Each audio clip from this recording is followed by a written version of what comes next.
Hi, everybody. This is Lee Carroll. We're doing another program called Streaming with Lee. This is a free program. And this is going to be something that I really enjoy because now I'm going to be talking to Marilyn Harper. And this is kind of a free-for-all between Marilyn and I. And what we're going to do is just talk about channeling. You know, this is a mystery to a lot of people. Now, you may enjoy the channeling, and you may tune in for the channeling, and you may have heard us many times channel and go back and forth, but I want this to be the inside story of some of the things that have happened, perhaps, or what it's like, and I'm gonna guide some of these subjects so that you'll hear it. Marilyn Harper is somebody I met. This is many, many years ago, and I can remember the first time I heard her channel. I was so enamored for numbers of reasons. First of all, I got an incredible feeling of fun. And this is I love. It's channeling. You know, Cryan is profound, but he's not as fun as Marilyn is. And so there's a lot of differences about what it feels like and how it started and all. The first thing that I want to do then is I'm going to bring in Marilyn and say hi to her. So Marilyn, are you there? I am here. Hello, Lee. Oh, you are there. That's great. Oh, you look great. Thank you you normally do. It's not that you don't look great, but you do. Thank you very much. I love the blue. Thank you. As you see, my microphone is matching my outfit. I saw that. Your microphone is matching your outfit. You know, we have done a program, you and I, before. It's on a pay-per-view kind of a situation on my site, which is the Beginnings program. It tells your whole background and history. We're not going to do that because I want to concentrate more on what it's like to channel. But people who know how Cryan started is completely and totally different than anything that's happened to you. And this is one of the things that I'm going to talk about right now before we go any further, is that it's different. I find every single channel that we work with has different beginnings and backgrounds. In fact, they even feel differently about the channels and you know what it's like to. Do you remember when we were all on stage in Sedona? There was 12 of us. Yes. That was the moment I believe that my entire life changed.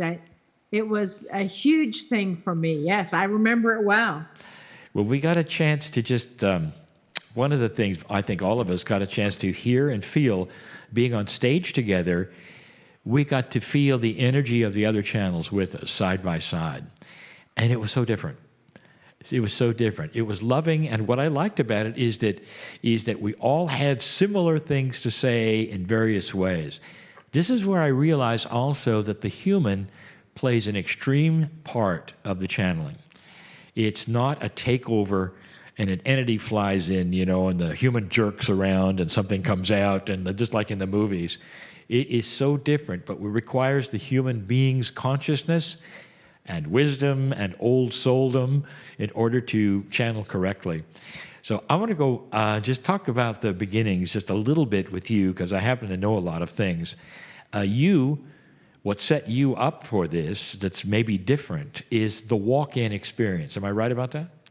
Yes, that's correct. I actually walked in 1993. I woke up to that fact in 96. So for almost 3 years, I was like trying to figure out what the heck was going on and why everything was so different.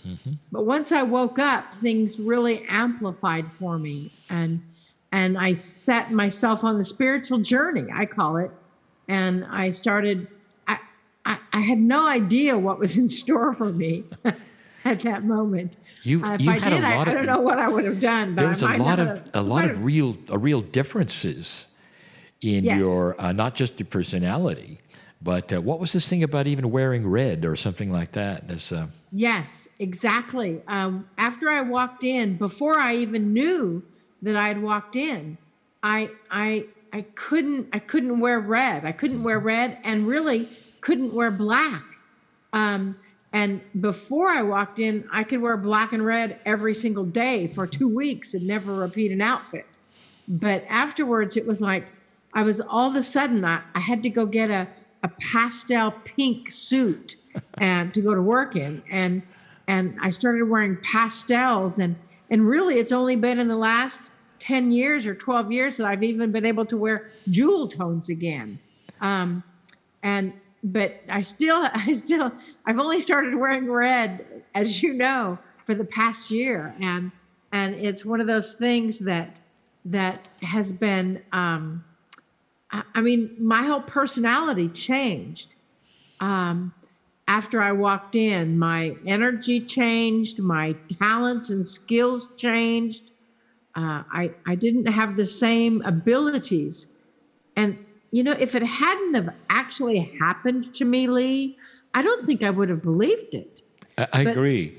And to show the profundity of this, there's a story I've heard you tell about your son meeting you at some place that after you had done a walk-in, and he looks at you and says, "What have you done with my mother?"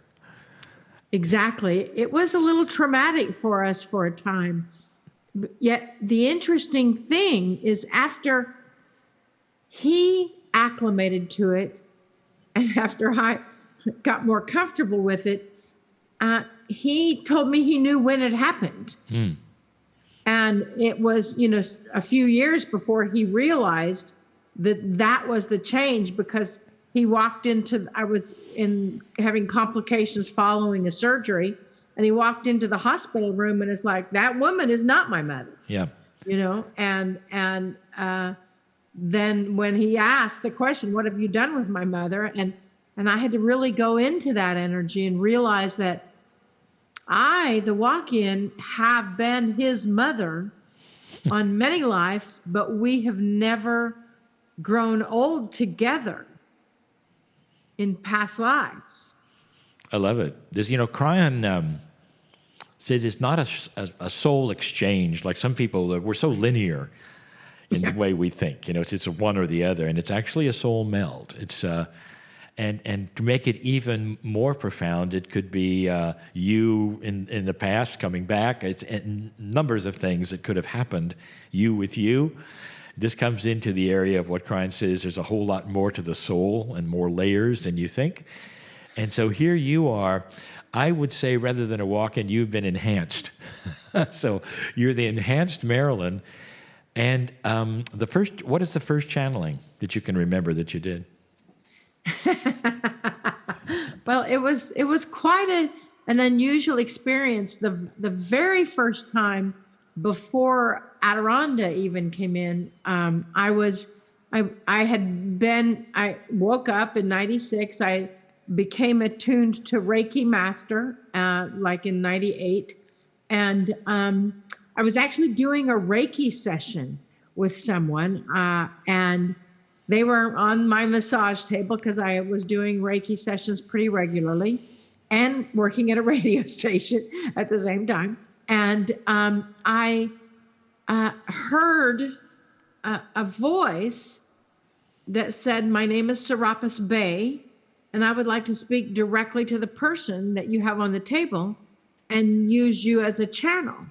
Well, now, from 96 to 98, I'd had a lot of people, psychics and readers and people, tarot readers and whatever, say, you know, you're a channel. You need to be connecting to beings that are not in physical form. And I was like, I don't think so.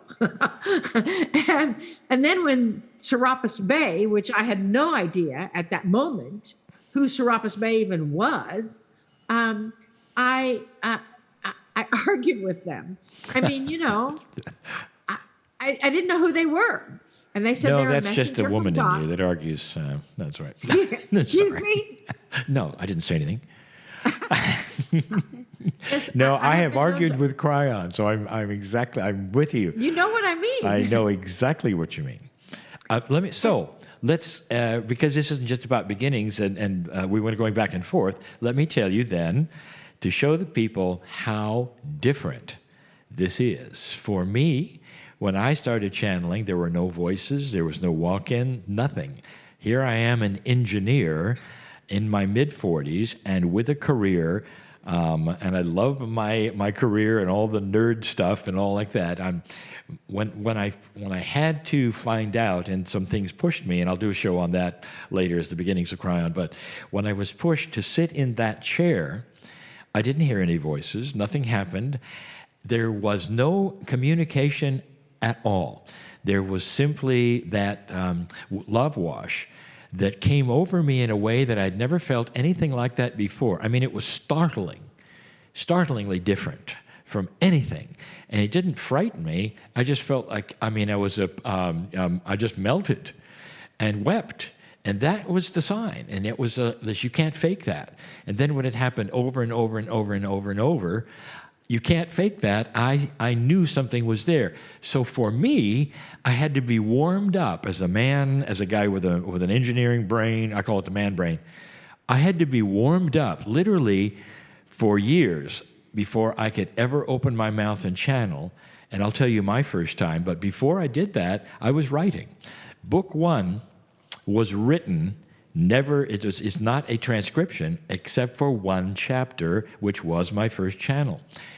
I had written the book, and there was a metaphysical group in San Diego, a very high metaphysical group. They called it the Temple Group, and they met every month. These were the highest metaphysical thinkers of the city, and they would meet, and they asked me to come and channel in front of them. You can imagine, because they were seeing the roughs of the book, and this was before the book was published, and they said, we want to see and hear it. And I will tell you my full reaction at that time. First of all, I was scared spitless. I had never opened my mouth and channeled. And what happened that day is I was so frightened. And Krein came in, and whatever he said is in the book, and he gave a message. And when he was finished, I thought, this is the most stupid, absurd thing. I'm stammering, I'm doing this and that. And of course, they're going to pat me on the head and say, keep your day job, kid. And I knew that this was going to happen. And when we were done, and collectively they came back and they said, we've been waiting for you. And I can't tell you how that made me feel. Except that it frightened me more, because that means we want you to continue. That was the beginning for me. And that was then I went to in Del Mar, California, small groups of less than 10 people. Jan Tober was as my wife and helping me, and she was the one who really opened the door for me. And she helped put these groups together. And I had to change shirts. In between sessions, I channeled for a little bit, and it was nothing like you hear today. It was awkward, it was strange, and God bless those people who helped me and listened and understood what was going on. I was practicing. That's what's going on. So I want to ask you, did it get easier, talking about practicing, before we even talk about entities that came in at all? As you channel, was there a time where it was a little harder and perhaps it got easier, or was it always the same? It changed drastically, actually. In the very first, after my encounter with Serapis Bey, it was almost 6 months after that that Adironda came in. And it was so wild, because they came in on invitation, and because... Whose invitation? Yours? Well, on some level, it had to have been mine. Yeah. However... You're not aware. I wasn't aware that I was inviting them. Good. In the 6 months in between when Serapis Bey came in, which is one of the Ascended Masters, I now know, and Adironda, I don't think I was completely present. I was doing my job. I was selling advertising for a radio station. I was doing, driving around, and I would kind of wake up and think, where am I? Which is not a good thing.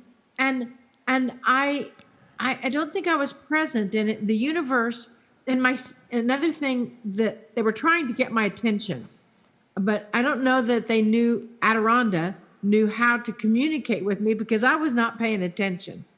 And my stereo would come on every day at 4:44 a.m. to rock music. I see. Even when I unplugged it, it would still come on at 4:44 a.m. and play rock I don't want to music. know that part. That's too strange. I'm sorry. Sorry. But the universe kind of arranged for me to meet a woman named Alexis. Yes. And I invited her to stay at my house, which is a whole other story. We talked a little bit about that on the beginning show. Right. And she could tell that I wasn't present, and she knew what to do about it. And she asked to step my conscious self aside and asked to speak to whoever was present. And the energy was so huge. It was like energy the size of Texas moving through my throat.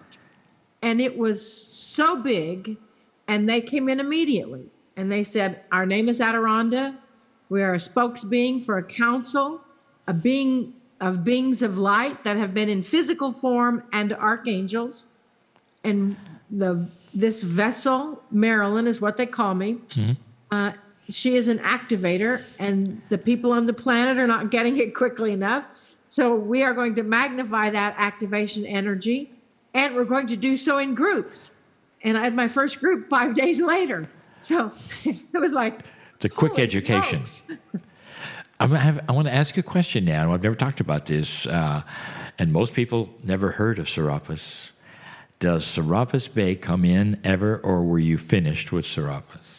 No, I don't think in the 21, no, I don't think that he has ever come in individually again. I think that was for that person. I mean, again, I had no idea who Serapis Bey even was.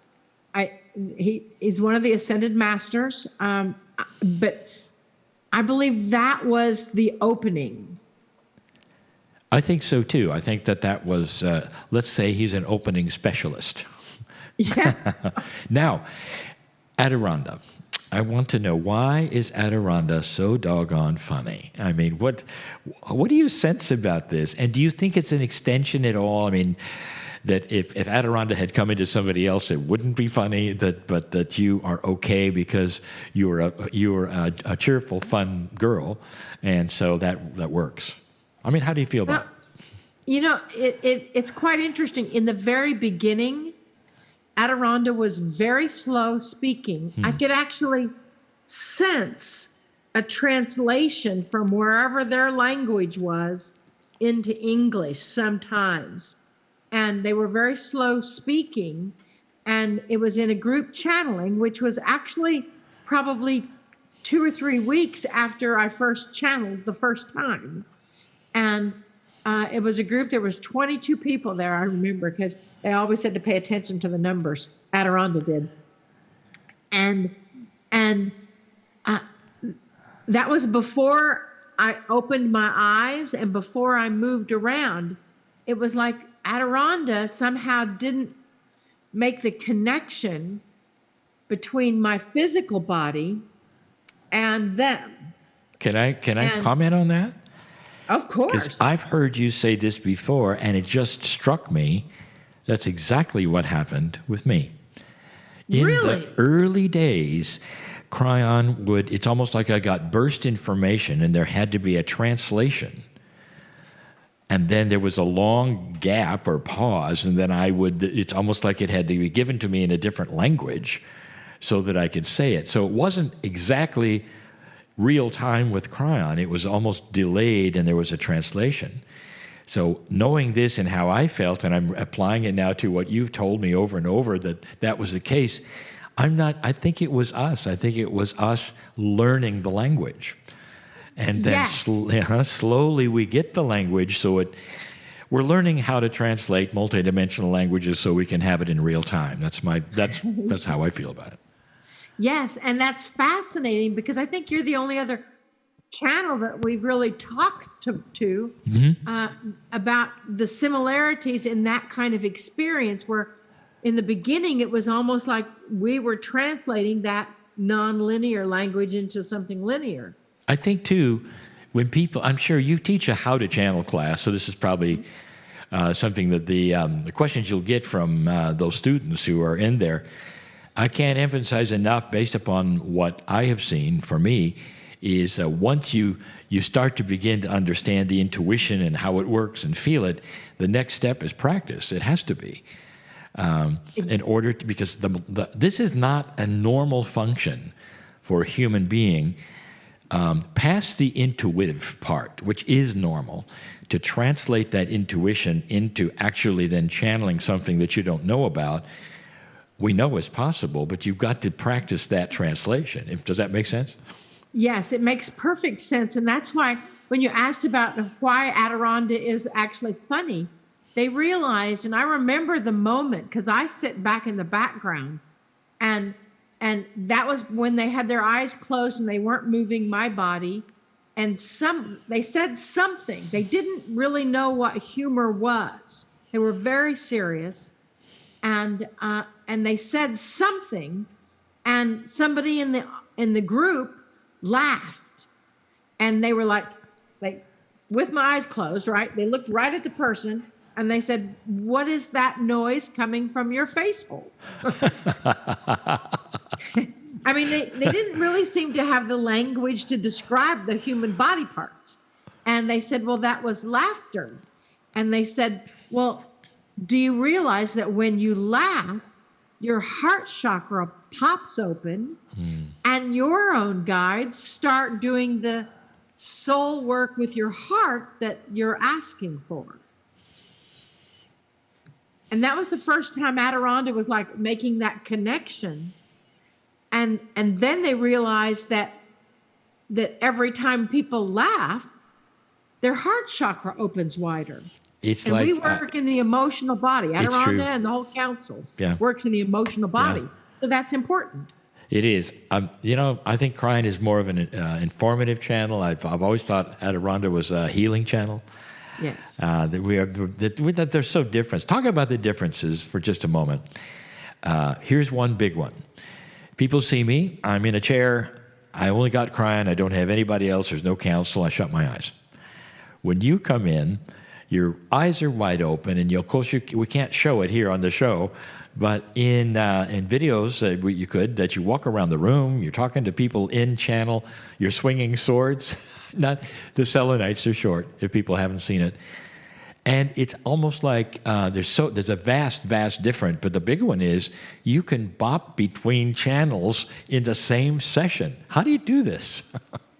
It is the most fascinating thing, and because I'm like out to the side, and they're in Adironda and the councils, they're present, and it's like it feels like as Adironda is communicating, all of a sudden another energy that's on the council that they're all I feel them all whenever I'm channeling, but it's like they come forward and they tap Adironda and they kind of swoop in. Now, the energy shifts completely in the room. Can I tell you about that? I'd love to hear what your thoughts are. The first time I ever experienced a shift between Adironda and Yeshua, I think it might have been in Israel, and I forget. But, oh boy, I'm getting the chills now. Yeah, me too. Because Adironda simply stopped. Adironda didn't say namaste or hello, goodbye. Just like in mid-sentence, there was a stop. Then there was this long pause, longer than normal. And in comes this energy that is so sweet and so soft and so loving of Yeshua. And this was the first time I ever heard it. Now, I experienced this with you sitting next to me many times now, and it's just so sweet. And people feel it, and they react to it. And the energy is vastly different than Adironda, vastly different. And then the jarring part is when Yeshua is finished, Adironda will pop back in at full level and full humor. And, sometimes it's even jarring. But that's what I'm seeing. It is jarring. Yeah. What's that feel like for you? When Yeshua comes in, and Yeshua's energy is probably Jesus, they started calling themselves Yeshua when I went to Israel. Mm-hmm. And they said, Jesus is not really the way we say our name. The way I say my name. My name is Yeshua ben Joseph of Nazareth. And Okay. And the feeling with Adironda is very physically tense in my body. You know, they're just physically tense. And I kind of am out to the side. With Yeshua, they actually bring my energy inside. And it is a sudden. I have no warning. I have no, okay, so we're going to come in and talk for a while. Nothing. It's like, as you say, mid-sentence. Up. And they make that, we make that transition. And it is so vast and so loving, Yeah, it's and what we so feel. Yeah. gentle. It's Oh, it like, really is, yeah. and you feel it in the room, and it's so wild because people will not even know who is speaking, but they will burst into tears. And because their heart is being held by Yeshua, and their energy is being held by Yeshua. And I'm jealous because there's something else here too. In the process of channeling, there's something else going on. I have been channeling next to you when Adironda did some outrageous things and said some outrageous things that were fall down funny, sometimes actually inappropriate. And you know what I'm talking about. Yes, I do. And I do. In language and everything else. And people were just guffawing and everything. Then we come out of channel and you don't remember anything. I remember nothing. We had to play it back for you to understand what had happened. You're just, you're not aware of it. No. I mean, I think we've talked about this at some point. I can open my eyes and move around, but I don't remember anything. That's right. And you said you negotiated that, and it's like, Yeah. okay, I wouldn't negotiate that. I negotiated out of fear, and I've talked to people about that. That's Lee Carroll that didn't want to be a fool for God, saying, you know, I want to be there and I want to hear it and I want to check it out. You know, I mean, how man brain can you get? That's you're not going to control me. And I didn't understand there is no control. It's a beautiful, loving message, but that's how I set it up. And Krein said, okay, you're going to have your eyes shut in a chair. And I said, okay, that's the setup.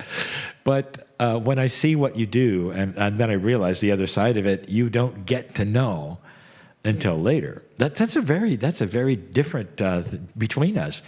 Now, you're seeing two vastly different processes, and yet you got very loving messages. You and I can sit together, and we have for years, and channel the same message.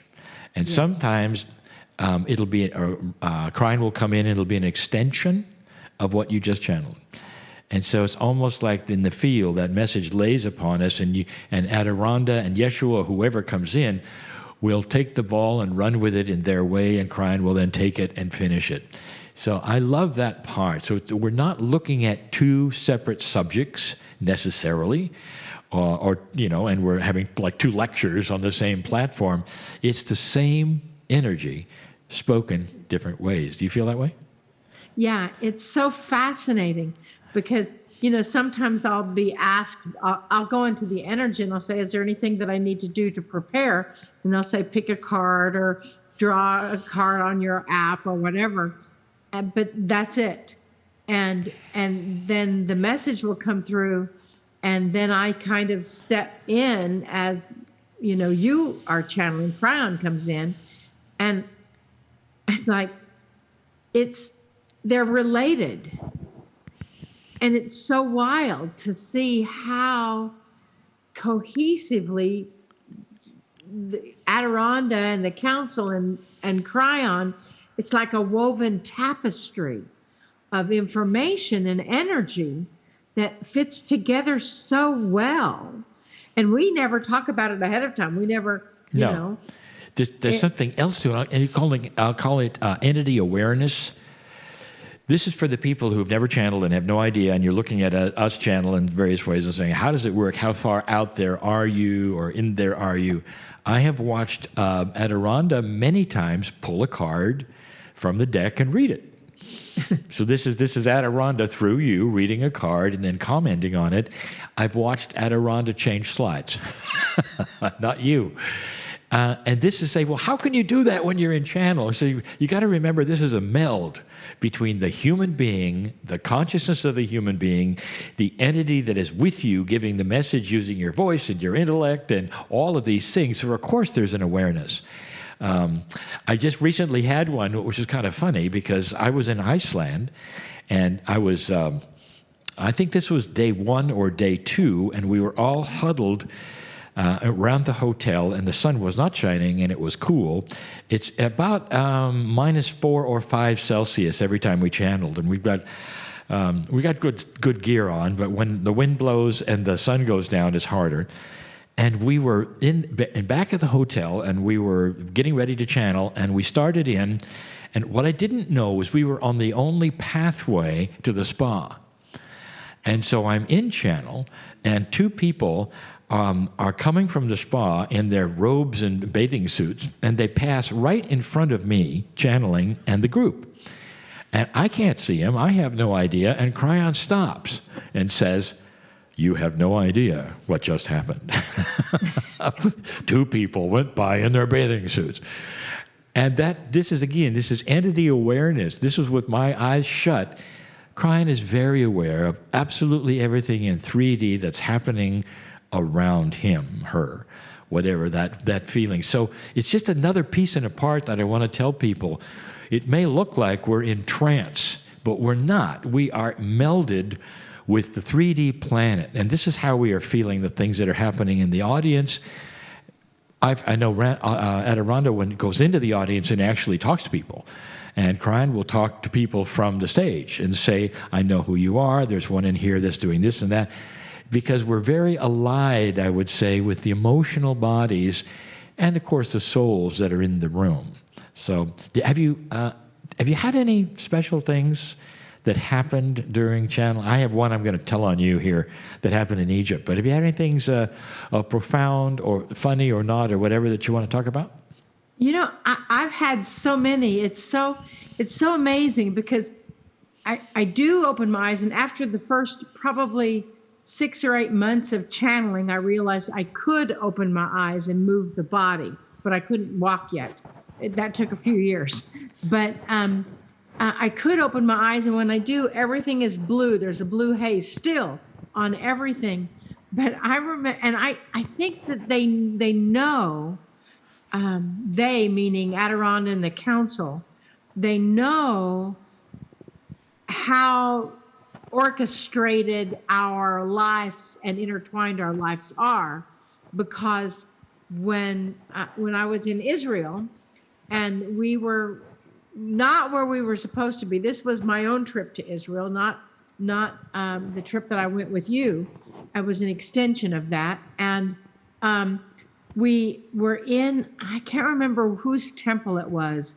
It was Mother Mary's temple or something. And there was like a little outside amphitheater kind of setting. It was very small, probably 30 people, 40 people could easily sit there. And then there was a baptismal in front of there. And Yeshua, of course, stood by the baptismal. And these people walked by, and they had just gotten off of a bus. And they walked by, and as they walked by, as we were channeling. So Yeshua greeted each one of them. And as they walked by, they said, "We're looking for Jesus." Yeshua said, "Well, Jesus is all around you." And it was so funny. Our group just cracked up because it was like, here they come, Christian-oriented people, I'm sure, looking for Jesus. And it's like... and they just walked past Jesus. Actually. Right. And it was interesting. They walked past, and then they came back, and several of them stopped and listened to what was going on. And then their bus driver said, "Come on, we got to go." Yes. But it was fascinating how that happened. Yeah. We had something similar happen at Mount Sinai. You did not choose to climb the mountain, and you had a little channeling at the base of the mountain. I chose to climb the mountain, and I'll never do it again, just so you know. I think my legs are still hurting. But I channeled at the top. And on the way down, which was harder than going up for me, it took 4 hours or more to get out of there just because I was so sore. And some people passed me who were there and overheard the channeling. And they were from a spiritual group or a religious group, or even, I don't know who they were. And the guy stopped and looked at me and he said, "I really enjoyed what you had to say about Moses." And then he went on. So you never know who's listening, do you? You never know, especially in these open areas that we have. So that I had one funny thing happen, and nobody's I don't heard this story because we're going to share stories. It's a short one. I think I was in Florida, and Crine. It's on. I think it's recorded. It's on the site like we always do. Crine was saying something about let the waters of love flow into you, just like water would flow, and suddenly there was a rainstorm, like it can happen in Florida, just like at the same time Crine was channeling, and there was a leak in the roof of this ballroom, and one of the panels opened up and water came in just at the same time Crine was talking about the water. And so it's interesting. You'd think that people would get crazy, but they just moved their chairs over and let the water in. And we just kept on going. But these are the kinds of things that happen that are very funny. You got any profound things? You know, I think there's so many that are very profound. You know, when we've been places, and in Thailand, we went to Thailand, and the first time really ever, the Buddha has always been on the council, but the first time the Buddha came in to bring a message, their energy was very strong, and the Buddhists that were there stopped and listened and nodded, and even though they may not have realized what was going on, that they knew what was going on. They knew the energy that was coming in. I have one for you. Yes. What was it like in Egypt for you to go to the temple of Isis early in the morning and sit and channel Isis? It was. Let's get a great picture of that. It was the most amazing thing, because Isis is a really strong energy, and to be in her temple and to connect with her at sunrise, which was just spectacular, and her energy came in so strong that it almost sounded like I had a microphone and speaker system. I don't know if you remember that, but to me, I was sitting right next to you. Of course I do. It felt like she was, because people, I think Isis probably knew exactly how to project, and they filled that energy. It was a lower voice too, Marilyn. Do you aware of that? It was a lower timbre voice than you have. No, Yeah. I'm not. I don't. No. That's just. I didn't want to interrupt you, but before I forget it, that's the other thing. You have better balance when you're channeling. I have watched you do the Karate Kid pose and be on one foot and be the stork thing and just suspend it while you do your swords. And I'm going like that. I can't do that. And then you told me later, neither can you. Neither can I. No. So the Isis thing was like that to me. I mean, suddenly we have a voice that is more resonant, I think, than I've heard you in the past. This is why I'm asking this, because that was a profound time, I think, for both of us. Early in the morning, watching the sun come up, alone in that temple, and having you channel Isis. It was, the energy was so strong. I mean, I remember nothing afterwards. I thought, I can barely remember the whole temple. It was like, and it was, it was so magnificent. And that energy came through with such a strength, such a power-filled force that I, I, I don't, I don't know that ISIS was ever like that again. I don't know, because I'm not consciously aware, and I didn't know that my voice changed so much with ISIS coming in. Well, But I heard it did for me. I heard it that way anyway. yeah, and then with Sekhmet, I mean, on that trip to Egypt, that's when I realized that it was Sekhmet, the goddess of destruction, goddess of creation, who actually wields the swords of light, the selenite swords of light. And I would see pictures, carvings of Sekhmet with these swords, and I'm like, oh my gosh. And Do you know that little room that we see the Sekhmet statue in, that they unlock for us when we go? That is not necessarily part of the exhibit. It's only for special groups. Is that in, I forget, is that in Luxor or is that in somewhere else? Do you remember? I think that's in Luxor in the Temple of Karnak. Okay, it was Karnak. But what I was told and what the guides told us, and several told us the same thing, is that particular room and that particular structure was there before the temple. Yeah. And they wouldn't destroy it, and they built the temple around it because they wouldn't touch it. Yeah. That is powerful stuff. And so they said there was too much magic, their terminology there. And we went in there, and I remember we both saw something, and this is some, we don't normally tell people this from stage or whatever because it's just a little too strange. We both have, here we are, metaphysical people channeling entities from beyond, and yet there's still stuff that's too strange to tell people. And I saw Sekhmet move. Yeah. And I don't see these things ever. And I saw it, and I did a double take, and I opened my eyes, and I saw it again. And it was just like, what does this mean, and why is this happening? And you had something similar, I know. Yes, it was so wild because here we were in this little room, and I also saw Sekhmet move, and then there was a barrier up to where you couldn't get close to her, but we were there by ourselves.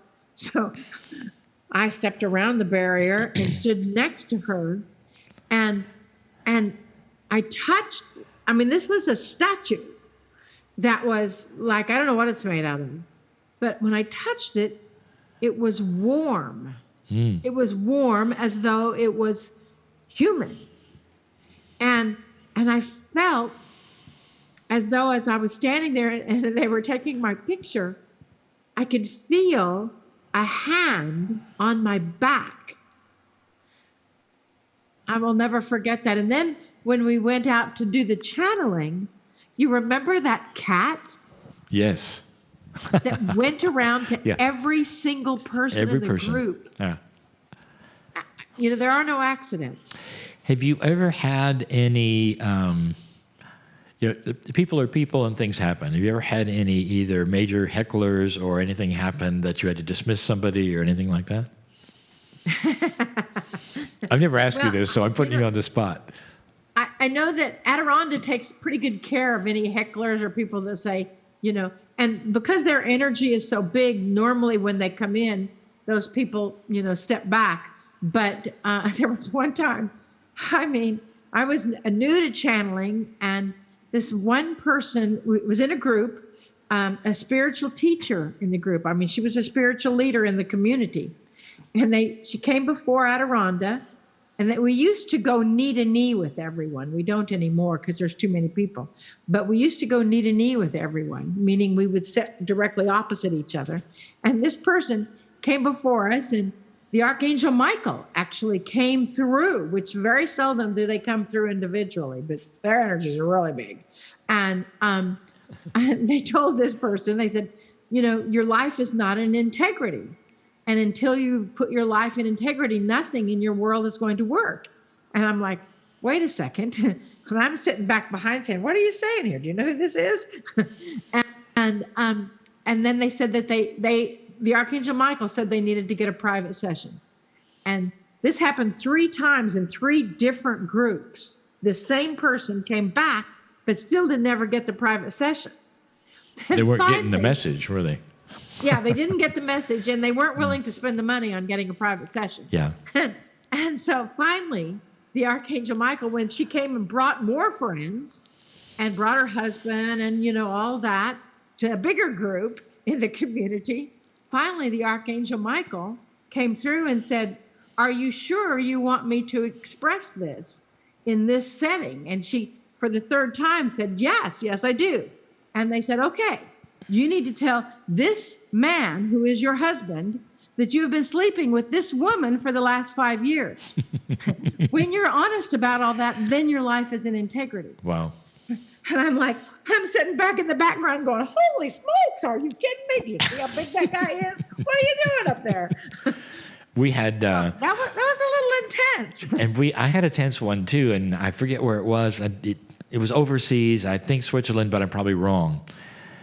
A very large crowd, and I was about to go on, and a man came up from the audience and sat in the channel chair, took the microphone, began to channel. Really? Yes. And what do you do at this point? I was trying to wave at the sound man to turn his microphone off. Everybody just thought he was part of the show. It was somebody who was just so filled with everything that was happening that he figured he had to go up and channel. So these are the kinds of things, and you know that we touch people and things happen and there's openings and everything, and a lot of stuff happens. But this is the only time I've ever had somebody come up on stage. By the way, that changed our stage setup from then on overseas. We don't make it easy to walk up to the stage on stairs anymore. You have to go around. So it was so easy that he went. Idea. Yeah. And I didn't know what I was going to do. And so I went back and interrupted him a couple of times because I had a microphone. And we were saying things like, "Can we hear your message later? This is not part of the seminar," all these things. And he just kept going. And I'll never forget, we had 4 young ladies who had come to, they were part of a Cryon group in their country, and they were sitting in the front, and they walked up and talked to him, and were so compassionate and sweet, and then lifted him up out the chair and took him out into the lobby, where he awakened and realized that he was inappropriate and apologized. But that's what it took. So, instead of bodyguards coming up or anything like that, I have one to tell on you. Can I tell what happened that was at Luxor, in the front of Luxor last time? We were there. Oh, yes. Yeah, and I'll try to be succinct and short, but this was classic. We were at Luxor, and they were unveiling 2 new statues which they had built from the last time that we were there, that they had completed. As you know, the antiquities, they're always finding parts, putting them together, restore. They're never done. So every time you go, there's something a little more restored. It doesn't take them, it's not quick. It normally takes a couple of years to do something, even a statue or 2. And they're about ready to unveil these 2, and there was a ceremony that was going to happen. And we were thinking, well, where are we going to channel? And Marilyn, I will channel. Marilyn was going to channel. So you said, okay, apart from the ceremony that was going to happen, where all the chairs were sitting and they were going to do this stuff, and there was bands playing in the background, there's a set of stairs that seemed to be very safe off to the side. And so our group of about 100 gathered all around this stairway, and we sat there, and Adironda came in and started to channel.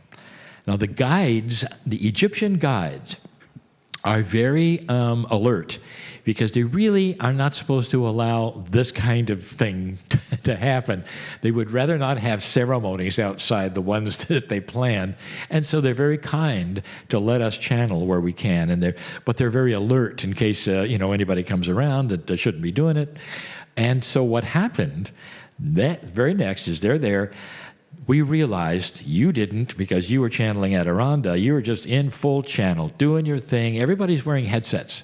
So they're hearing you not through a PA system or a speaker. They're hearing you personally, through earbuds in these guide sets that we have. You speak a little microphone, and everybody hears, 100 people. So nobody's really aware of what you're doing. In fact, if somebody looked at us, it would just looks like we're meditating, but they're channeling. So they find out that the Minister of Antiquities, who is going to present the statue unveiling, his entourage has parked in the parking lot, and they're going to use that very stairway to come down for the ceremony while we're on it and you're channeling. And the guys are going crazy. And they're looking right at you. Your eyes are open because you're channeling Adirondack. And you're channeling, and the guys are going, no, come on, here he comes. Nothing has happened. Just Adirondack is like, yes, well. Here he comes. Minister of Antiquities and his entourage is coming down the stairs. And he comes down the stairs, and we parted for it, and he stops at the bottom and realizes, here are tourists. And he sees you speaking, and he recognizes the guide set and everything, and he figures you're doing some kind of informational tour. So he comes over to you, and you're in full channel, and he shakes hands with Adirondack while you're in channel. Adirondack, yes, well, it's nice to meet you, and all these things. And he greets the group and goes on his way, and you continue channeling. He had no idea what was happening. And you, as Marilyn, didn't tell. We showed the pictures and all of that later because everybody was snapping pictures as fast as they could. This was probably one of the most unusual things in channel I've ever seen. It was wild for me because I remember in the beginning, before we started, Elon was trying to direct us over off of that stairway. And I kept hearing, no, we need to be on this stairway. We need to be on this stairway, not having a clue why. That's one of the differences is, I guess with that negotiation thing, I trusted it, everything completely. I just follow along. But yeah, that was pretty wild when I found out what had happened afterwards, that in full channel, Adirondack stood up and greeted the Minister of Antiquities and shook their hand and activated them a bit with what they do. So. It was so good. It was a win-win. He was happy, yes, we were happy, Adirondack was happy, everybody was great. We have it on tape, and the whole thing was great. Yeah, and it's on your website. It's on our website. It too, is indeed, and people can hear it and look for the Egypt tour of last year. I have one more thing I want to present, and then I was thinking maybe we do a little channel. Sure. Have you ever had anything sad, or that afterwards made you feel a lot of compassion or something in anything that ever took place personally? Well, let's say personally, not in channel. Yeah, I know that I am empathic, and I feel the energy of other people. In channel, it sort of sometimes magnifies that energy. And I know I've had in many situations a person, I can remember a person that came before Adirondack, and they said, I don't know how to get over this. My son was murdered, and then I was driving a car, and my twins were in the back seat, and I had a car wreck, and it was my fault, and one of my twins were killed. And so I'm going in back in the back going, oh my God. Mm-hmm. And so I empathically weep, and that compassion, I remember that one because it was so emotional for me. I would remember that as well. Yeah, that energy. We, as light workers, presenters, channelers, attract a lot of people in our audience with expectations and this sort of thing. And there's one that I haven't discussed a lot with people either, that I'm just waiting for this show. I think I told about it maybe 2 other times in my career. I was in Paris at the Saint-Germain-en-Laye Auditorium that holds 3,000 people, and I was with Greg Braden. So Greg and I were presenting there, and a man came backstage, And it's our policy not to let people backstage, especially before we present, because we're preparing. Also, as a channeler, I am very aware of energy shifts. I don't want people coming backstage to then do something or give me something or whatever that might shift the energy that I've set up to as a presenter to present. I don't know how this fellow got back there, but I think he was brought back from one of our hosts. So they thought it was appropriate. And he was carrying a dress.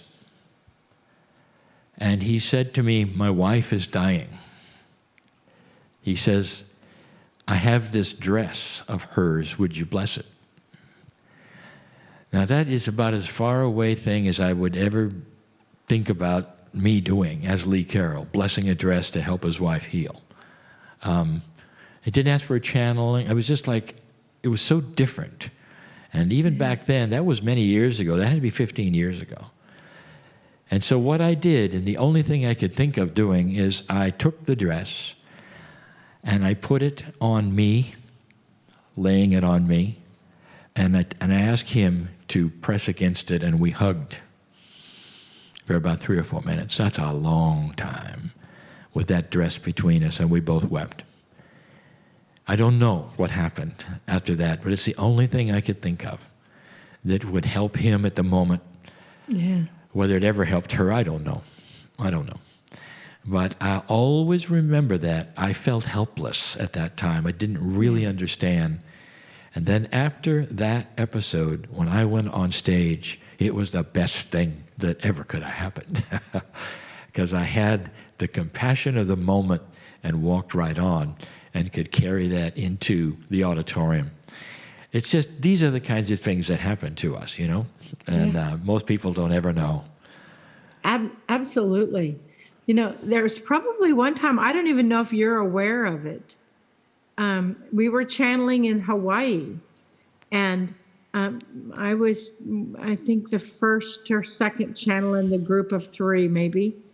And it was right after my mother had passed away, and I don't believe that you even knew that my mother had passed away. No, I didn't. No.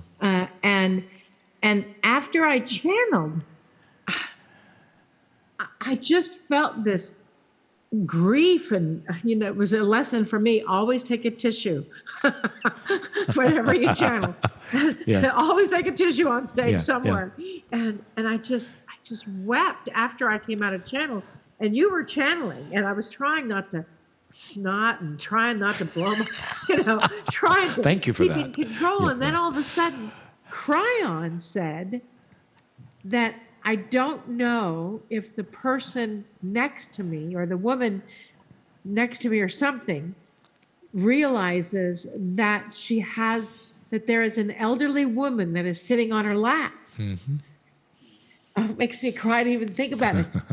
And she wants you to know that she approves of what you're doing. And it was so huge.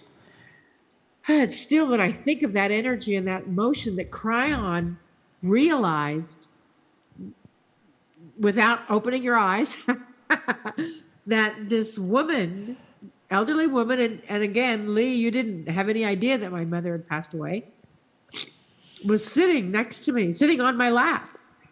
That's profound. And it was such a love that story. Powerful thing. Yeah. Because I come from a religious family, and I always was concerned about what will my parents think. Yes. You know? Of course. And it was very profound for me. I'll tell you something now. So Cryon did it a second time, not that long ago, to a Navajo guide in Monument Valley who was with us. She was listening, and Cryon said to the guide that there's an elderly woman above you, and he said, she wants you to know everything is fine and thank you. And it was her grandmother who had passed just recently, and it was circumstances where she felt guilty. These are the kinds of things that we experience outside of ourselves, even within the channel, that we now can talk to you. Thank you, Marilyn, for being with us. We may do this again and just talk more stories, too. Who knows? I think it's great fun. Yeah. So let's do some just call them mini channels. And if you would go first with whoever, and when I hear the namaste, Brian will come, and then we'll say goodbye after that. That's always the tip off. The namaste. Okay, we're done. Okay, so.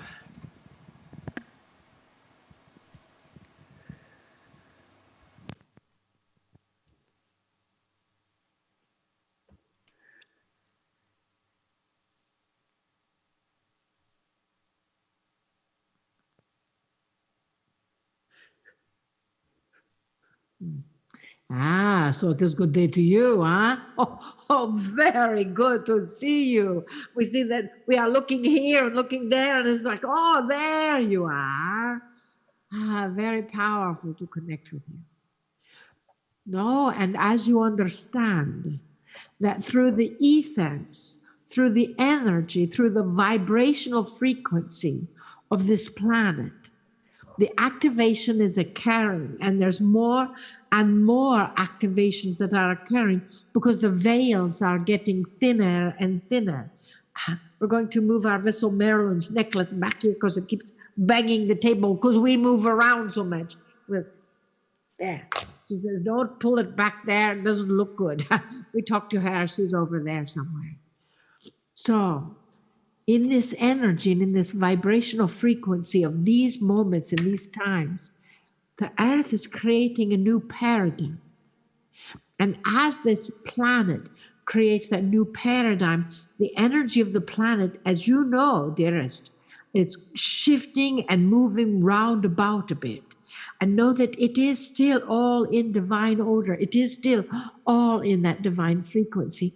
Because with the energy, each person that lives on this planet is actually raising their vibration.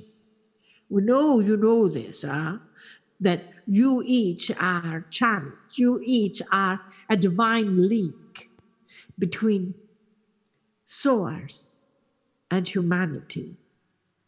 And as evolution occurs, that will get stronger and stronger. And with that evolution, know that the vibrational frequency of this planet is indeed raising. And that is why things are shifting around so rapidly. In that shift that is so rapid, we ask you to stay present. We ask you to stay in your heart. We ask you to connect daily with your heart center. In your spiritual practice, we ask you to set aside the energy that seems to be pushing, that is against your frequency, and realize that when you have this, you also have that.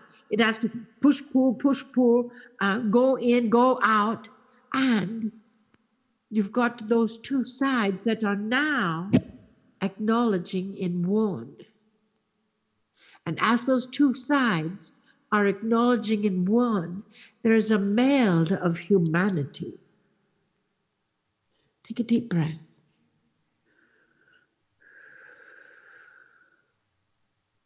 And with that meld of humanity, that vibration is coming through in such an extent that it is bigger and better than it has ever been before in the history of this planet. We know the Lemurians laid down the groundwork for this to happen. We know that civilization on top of civilization on top of civilization, literally, are showing themselves. So the peoples of this planet can actually have a bit of respect for what is coming in, because the changes are occurring.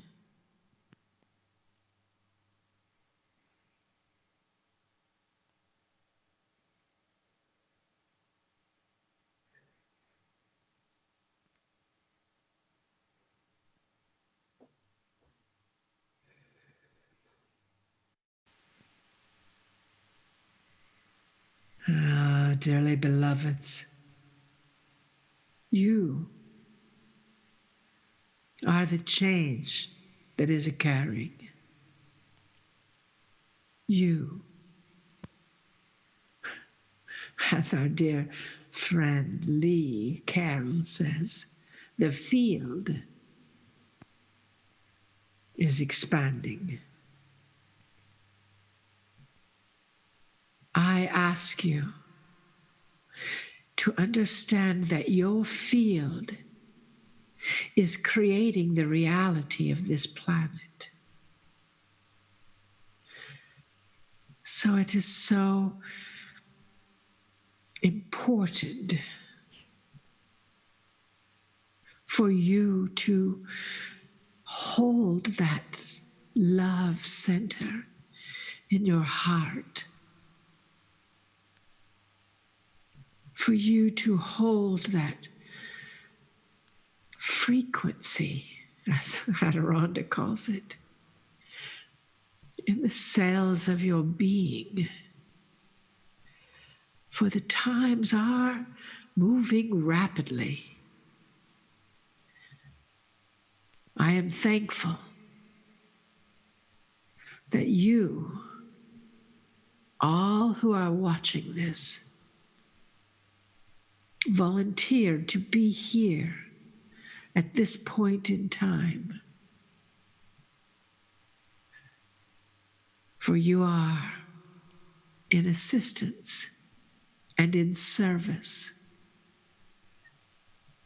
And I thank you for this, which is why I came in to thank you. For people will watch this for many years. You are who you are. A volunteer to assist and help the world understand that the feeling of unconditional love is the strongest, most power-filled, peace-filled energy possible. So I ask you to bring that forth as I did. And you will have a different ending than I did. And for that, I am grateful.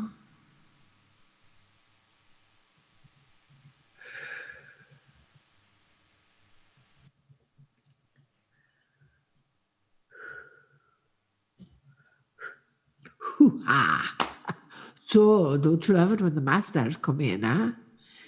So in that energy, you have been asked that the vibrational frequency of you step aside from the pile of contrast, step aside from the energy that is the antithesis, and be that light. Be that vibration, be that, as we would quote Cryon from the other day, be that beacon, that lighthouse, lighting the way. That is who you are. And for that, we are grateful. Oh, dearest beings of light, we love you so much. We see you. We know you.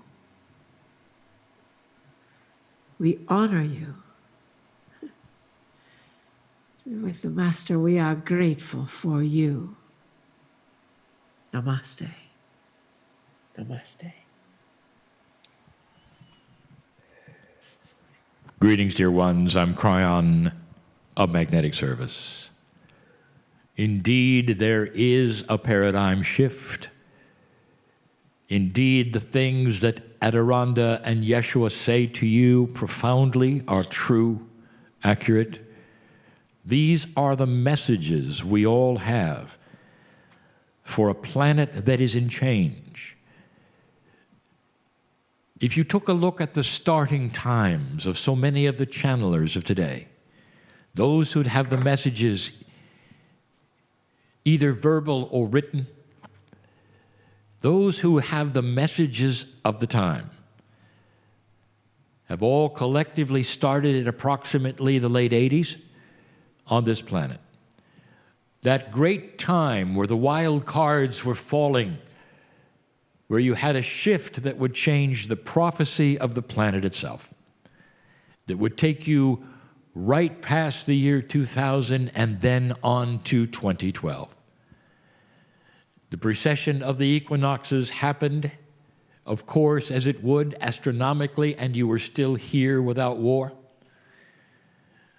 A society of humans on the planet that no longer had a prophecy, because all of the prophecies of the ages were all about an end that did not occur. And so here you are, dear ones, in a place that has no steering wheel, you might say, for those who depend on prophets to tell them what's going to happen in this decade or the next or the next. And instead, it is a time of enablement where humans have to take the gauntlet of energy of the future themselves. It's interesting, is it not, to consider something right now that I've not spoken of, but I may later. If you take individuals who perhaps have situations in their life and their anxiety is there and they wish to change, and they're studying the ways they can change from one paradigm to another in their lives, one of the things a counselor will ask them to do is to take a breath,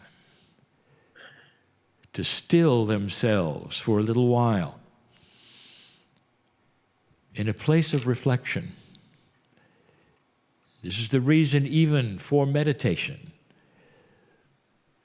Will you take the day-by-day activities and for a moment bring it to zero?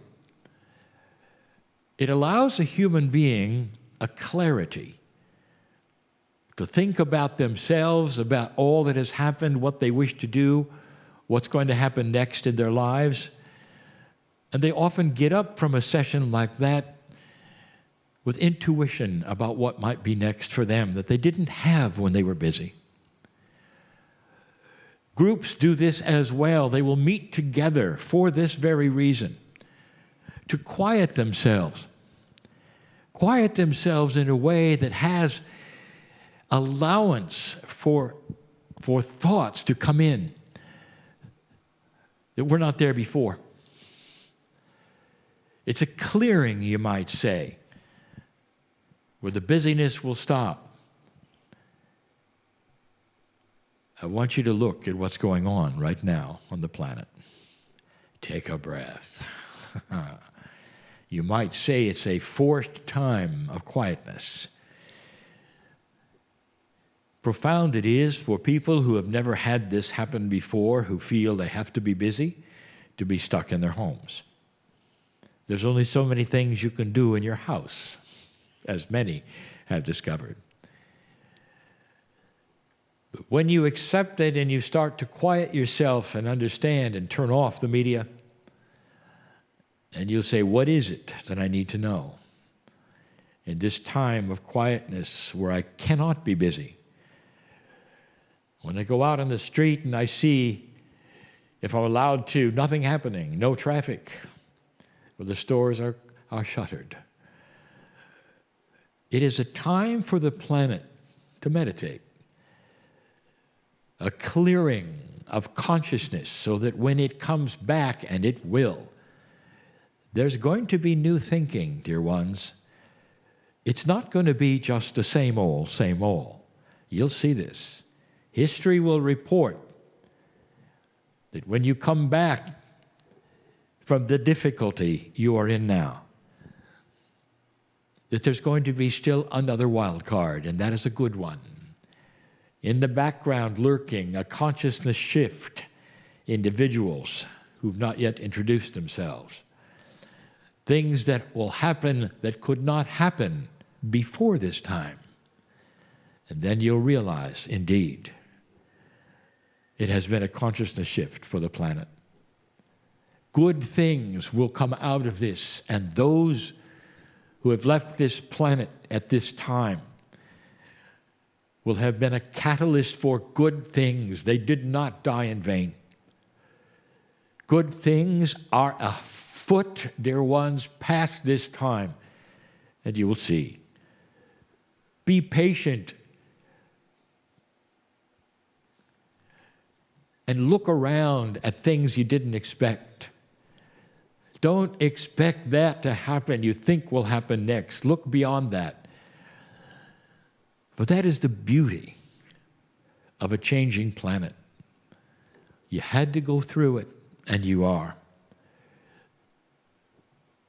Bless all of you, or in fear or in anxiousness at this time. Look for that which we have called the peace that passes understanding. In other words, when you put 2 in and you get 10 out, there is something there. And that's what's going to happen to this planet. You're going to get more out of this than you think. But right now, expect energy to flow into you. No matter when you hear this channel, perhaps even years after this event is past, it's still going to be the same. You put 2 in and you get 10 out when it comes to that which is spirit and the love of God. Sit and be still and know you are a piece of the whole, and your soul is forever and always was. You're bigger than you think. This is the message, and always will be, of Cryon. Go from this channel changed. And so it is.